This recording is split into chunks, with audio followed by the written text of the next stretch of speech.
हर हर महादेव। 23 जून 2026 मंगलवार ज्येष्ठ मास शुक्लपक्ष नवमी दिन 4 घंटा 12 मिनिट समय पर्यंत रहिब। नक्षत्र हस्ता दिन 12 घंटा 10 मिनिट समय पर्यंत रहिब। सूर्योदय 5 घंटा 12 मिनिट, सूर्यास्त 6 घंटा 24 मिनिट, चंद्रोदय 1 घंटा 42 मिनिट, चंद्रास्त 1 घंटा 20 मिनिट। जमगंड 9 घंटा 7 मिनिट रु 10 घंटा 48 मिनिट, गुलिका काल 12 घंटा 29 मिनिट रु 2 घंटा 9 मिनिट, दुर्मुहूर्त 8 घंटा 27 मिनिट रु 9 घंटा 21 मिनिट एवं 11 घंटा 25 मिनिट रु 12 घंटा 7 मिनिट। अभिजित मुहूर्त 12 घंटा 2 मिनिट रु 12 घंटा 55 मिनिट, अमृत काल 5 घंटा 30 मिनिट रु 7 घंटा 12 मिनिट, ब्रह्म मुहूर्त 4 घंटा 10 मिनिट रु 4 घंटा 58 मिनिट। 23 जून 2026 मंगलवार राहु अपराह्न 3 घंटा 50 मिनिट समय पर्यंत, अपराह्न 12 घंटा 52 मिनिट समय चंद्रमा कन्या राशि छाड़ी तुला राशि रे संचार करिवे। ज्योतिष शास्त्र अनुसार मंगल ग्रह गोटे राशि रे प्राय 40 रु 45 दिन पर्यंत रहितांते। मंगल ग्रह 2 अगस्त 2026 पर्यंत वृषभ राशि रे अवस्थान करिवे। तेणु एही समय रे केतेक राशिर व्यक्ति मानक पाई 42 दिन धरी विशेष सतर्कता अवलंबन करियाको पड़िबो, नचेत कार्य क्षेत्र, आर्थिक लाभ और दैनंदिन जीवन रे किछि समस्या होई पारे। मेष राशि मंगलदेवଙ୍କ वृष राशि गोचर प्रभाव 23 जून 2026 रे मंगलदेव वृष राशि रे गोचर करुछंती। मेष राशि पाई एही गोचर द्वितीय भाव रे घटुछि। द्वितीय भाव धन संचय परिवार एवं वाणीर प्रतीक। एही गोचर आर्थिक विषय और पारिवारिक जीवन उपरे विशेष प्रभाव पकाइबो। धन उपार्जनर सुयोग बढ़िबो, किंतु खर्च मध्य वृद्धि पाइबो। निवेश किंबा बड़ आर्थिक निष्पत्ति नेबा बेले सतर्क रहिबा उचित। प्रेम परिवार रे छोटखाट मतभेद होई पारे। वाणी रे कठोरता न आनिबा भलो। संयम एवं धैर्य संपर्क को मजबूत रखिबो।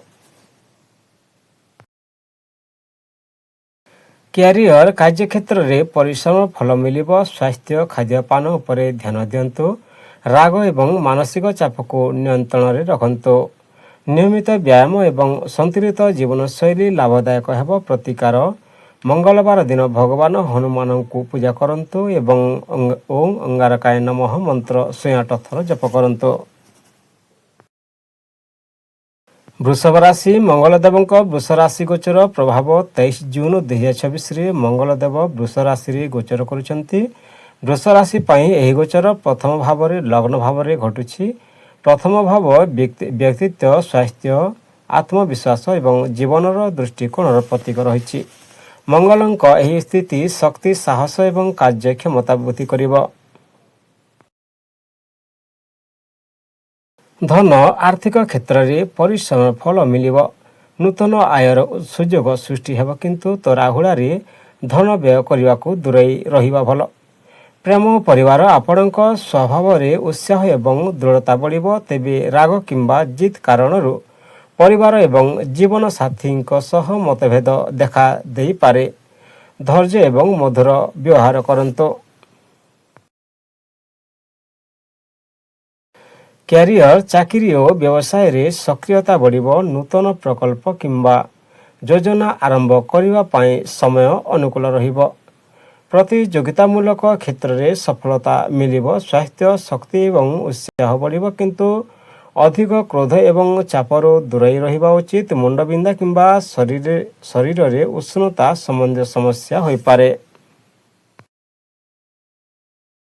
मिथुन राशि मंगलदेवଙ୍କ वृष राशि गोचर प्रभाव 23 जून 2026 रे मंगलदेव वृष राशि रे गोचर करुछंती।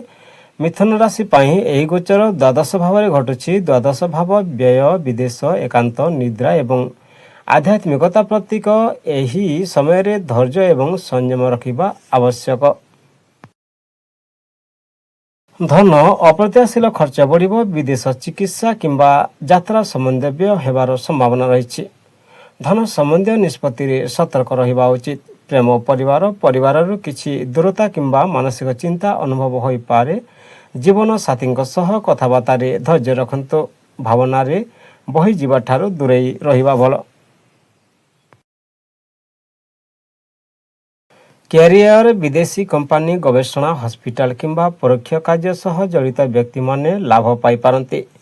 କାର୍ଯ୍ୟକ୍ଷେତ୍ରରେ ଗୁପ୍ତ ବିରୋଧୀଙ୍କ ପ୍ରତି ସତର୍କ ରହିବା ଉଚିତ। ପ୍ରତିକାର ମଙ୍ଗଳବାର ଦିନ ଭଗବାନ ହନୁମାନଙ୍କୁ ପୂଜା କରନ୍ତୁ ଏବଂ ଓଁ ଅଙ୍ଗାରକାୟ ନମଃ ମନ୍ତ୍ର 108 ଥର ଜପ କରନ୍ତୁ। କର୍କଟ ରାଶି, ମଙ୍ଗଳଦେବଙ୍କ ବୃଷ ରାଶି ଗୋଚରର ପ୍ରଭାବ 23 ଜୁନ 2026ରେ ମଙ୍ଗଳଦେବ ବୃଷ ରାଶିରେ ଗୋଚର କରୁଛନ୍ତି। କର୍କଟ ରାଶି ପାଇଁ ଏହି ଗୋଚର ଏକାଦଶ ଭାବରେ ଘଟୁଛି। ଏକାଦଶ ଭାବ ଲାଭ, ଆୟ, ଇଚ୍ଛା ପୂରଣ, ମିତ୍ର ଏବଂ ସାମାଜିକ ସମ୍ପର୍କର ପ୍ରତୀକ ରହିଛି। ମଙ୍ଗଳଙ୍କ ଏହି ସ୍ଥିତି ସାଧାରଣତଃ ଶୁଭ ଏବଂ ଲାଭଦାୟକ ମନାଯାଏ। ଧନ ଆୟ ବୃଦ୍ଧି ଏବଂ ଧନ ଲାଭର ଭଲ ସୁଯୋଗ ମିଳିବ। ଅଟକିଥିବା ଧନ ଫେରି ପାଇବାର ସମ୍ଭାବନା ରହିଛି। ବ୍ୟବସାୟ ଓ ନିବେଶରୁ ଲାଭ ହୋଇପାରେ। ପ୍ରେମ, ପରିବାର, ମିତ୍ର ଏବଂ ପରିବାରର ସୁଯୋଗ ମିଳିବ। ପ୍ରେମ ସମ୍ପର୍କରେ ଉତ୍ସାହ ଏବଂ ଖୁସି ପଡ଼ିବ। ପରିବାରରେ ଶୁଭ କାର୍ଯ୍ୟର ଯୋଗ ରହିଛି।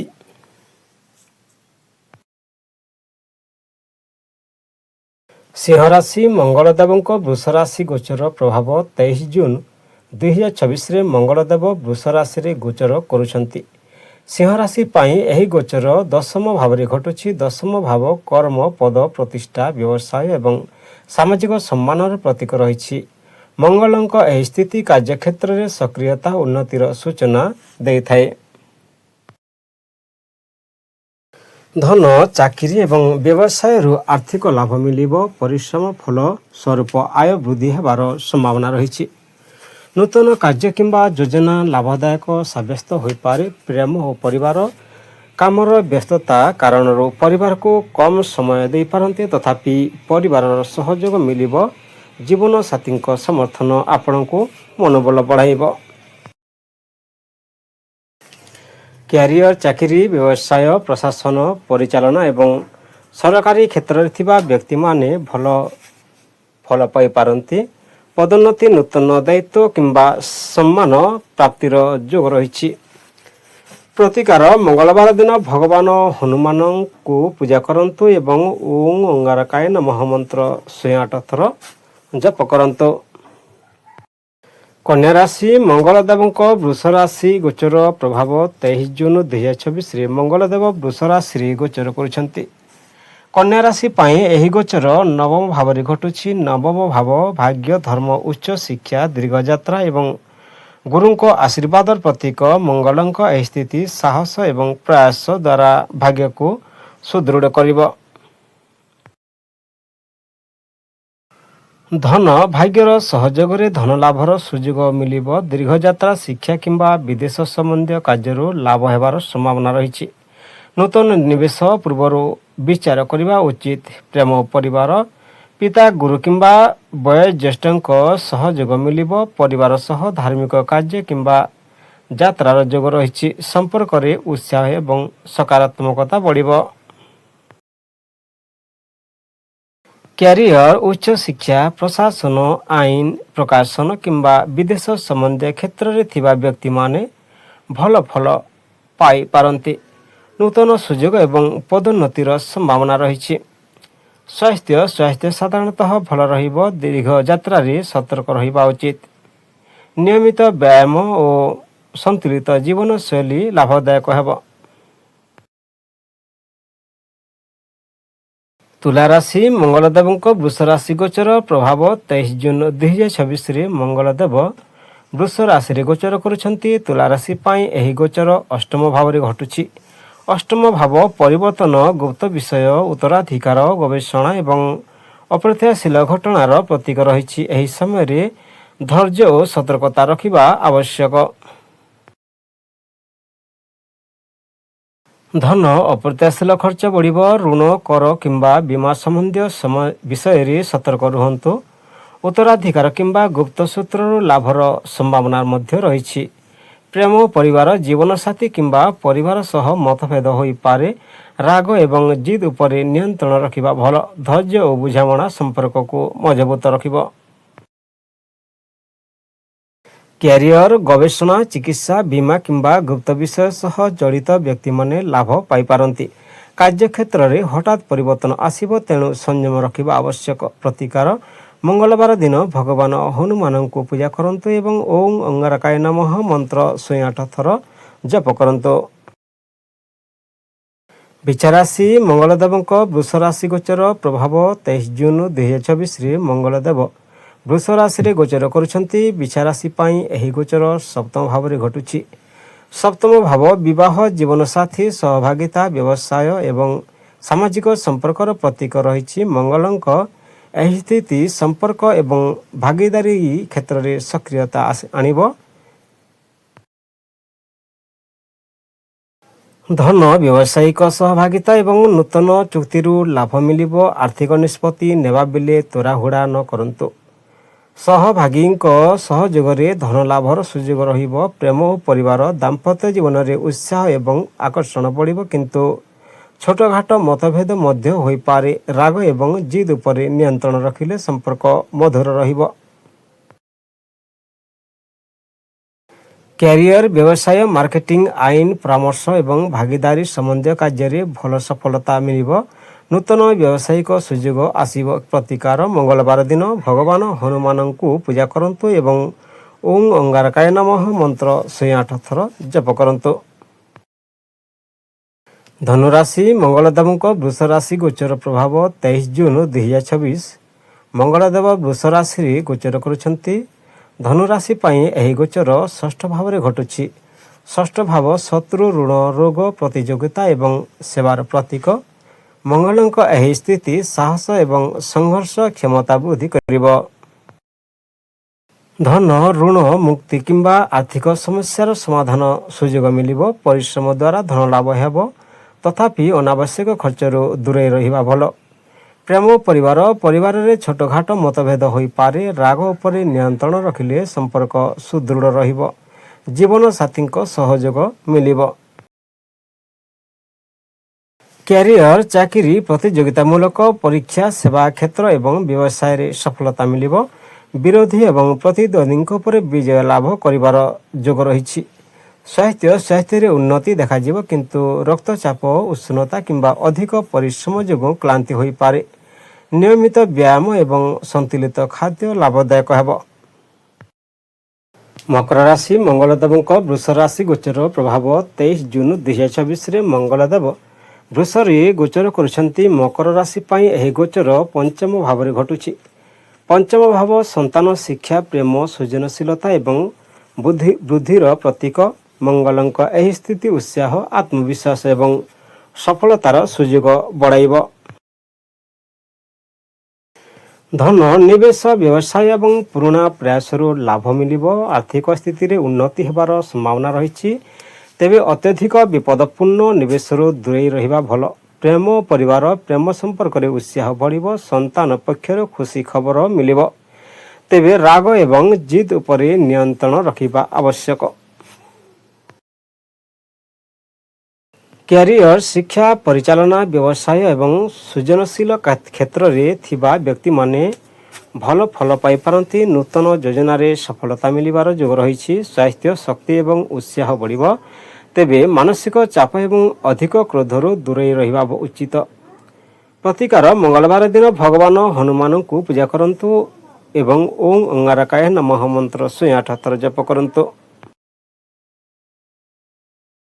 କୁମ୍ଭ ରାଶି 23 ଜୁନ 2024ରେ ମଙ୍ଗଳଦେବ ବୃଷ ରାଶିରେ ଗୋଚର କରୁଛନ୍ତି। କୁମ୍ଭ ରାଶି ପାଇଁ ଏହି ଗୋଚର ଚତୁର୍ଥ ଭାବରେ ଘଟୁଛି। ଚତୁର୍ଥ ଭାବ ଘର, ମାତା, ସମ୍ପତ୍ତି, ଯାନବାହନ, ସୁଖ, ଶାନ୍ତି ଏବଂ ମାନସିକ ସ୍ଥିରତାର ପ୍ରତୀକ ରହିଛି। ମଙ୍ଗଳଙ୍କ ଏହି ସ୍ଥିତି ଘର ଏବଂ ସମ୍ପତ୍ତି ସମ୍ବନ୍ଧୀୟ ବିଷୟରେ ସକ୍ରିୟତା ଆଣିବ। ଧନ, ଜମି, ଘର କିମ୍ବା ଯାନବାହନ ସମ୍ବନ୍ଧୀୟ ବ୍ୟୟ ବଢ଼ିବ। ସମ୍ପତ୍ତି କ୍ରୟ ବିକ୍ରୟରୁ ଲାଭର ସୁଯୋଗ ରହିଛି। ଆର୍ଥିକ ନିଷ୍ପତ୍ତିରେ ଧୈର୍ଯ୍ୟ ରଖିବା ଭଲ। ପ୍ରେମ, ପରିବାର ଏବଂ ମାତାଙ୍କ ସହ ସମୟ ବିତାଇବାର ସୁଯୋଗ ମିଳିବ। ତେବେ ଘରୋଇ ବିଷୟରେ ଛୋଟଖାଟ ମତଭେଦ ହୋଇପାରେ। ଶାନ୍ତ ଏବଂ ସଂଯମୀ ରହିବା ଆବଶ୍ୟକ। କ୍ୟାରିୟର ରିଏଲ ଏଷ୍ଟେଟ୍, କୃଷି, ନିର୍ମାଣ, ଘରୋଇ ବ୍ୟବସାୟ କିମ୍ବା ସମ୍ପତ୍ତି ସମ୍ବନ୍ଧୀୟ କ୍ଷେତ୍ରରେ ଲାଭ ମିଳିବ। କାର୍ଯ୍ୟକ୍ଷେତ୍ରରେ ନୂତନ ଦାୟିତ୍ୱ ମିଳିବାର ଯୋଗ ରହିଛି। ସ୍ୱାସ୍ଥ୍ୟ, ମାନସିକ ଚାପ ଏବଂ ଅସ୍ଥିରତା ଅନୁଭବ ହୋଇପାରେ। ଛାତି, ପେଟ କିମ୍ବା ରକ୍ତଚାପ ସମ୍ବନ୍ଧୀୟ ସମସ୍ୟାରୁ ସତର୍କ ରହିବା ଉଚିତ। ଯୋଗ ଏବଂ ଧ୍ୟାନ ଲାଭଦାୟକ ହେବ। ମୀନରାଶି, ମଙ୍ଗଳଦେବଙ୍କ ବୃଷ ରାଶି ଗୋଚର ପ୍ରଭାବ। 23 ଜୁନ 2026ରେ ମଙ୍ଗଳଦେବ ବୃଷ ରାଶିରେ ଗୋଚର କରୁଛନ୍ତି। ମୀନରାଶି ପାଇଁ ଏହି ଗୋଚର ତୃତୀୟ ଭାବରେ ଘଟୁଛି। ତୃତୀୟ ଭାବ ସାହସ, ପରାକ୍ରମ, ଭାଇ ଭଉଣୀ ସମ୍ପର୍କ, ଯୋଗାଯୋଗ ଏବଂ ଛୋଟ ଯାତ୍ରାର ପ୍ରତୀକ ରହିଛି। ମଙ୍ଗଳଙ୍କ ଏହି ସ୍ଥିତି ସାଧାରଣତଃ ଅନୁକୂଳ ମନାଯାଏ ଏବଂ ଆତ୍ମବିଶ୍ୱାସ ବୃଦ୍ଧି ହେବ। ଧନ, ପରିଶ୍ରମ ଏବଂ ନିଜ ପ୍ରୟାସ ଦ୍ୱାରା ଧନ ଲାଭର ସୁଯୋଗ ମିଳିବ। ବ୍ୟବସାୟ, ବିପଣନ, ଯୋଗାଯୋଗ କିମ୍ବା ଛୋଟ ଯାତ୍ରା ସମ୍ବନ୍ଧୀୟ କାର୍ଯ୍ୟରୁ ଲାଭ ହୋଇପାରେ। ପ୍ରେମ, ପରିବାର, ଭାଇ ଭଉଣୀ ଏବଂ ପରିବାରର ସହଯୋଗ ମିଳିବ। ପ୍ରେମ ସମ୍ପର୍କରେ ସକାରାତ୍ମକତା ବଢ଼ିବ। ସାହସ ଏବଂ ସ୍ପଷ୍ଟ କଥାବାର୍ତ୍ତା ଦ୍ୱାରା ସମ୍ପର୍କ ମଜବୁତ ହେବ। କ୍ୟାରିୟର, ଚାକିରି ଏବଂ ବ୍ୟବସାୟରେ ନୂତନ ପ୍ରକଳ୍ପ, ଛୋଟ ଯାତ୍ରା ଏବଂ ନୂତନ ସମ୍ପର୍କ ମାଧ୍ୟମରେ ସଫଳତା ମିଳିବ।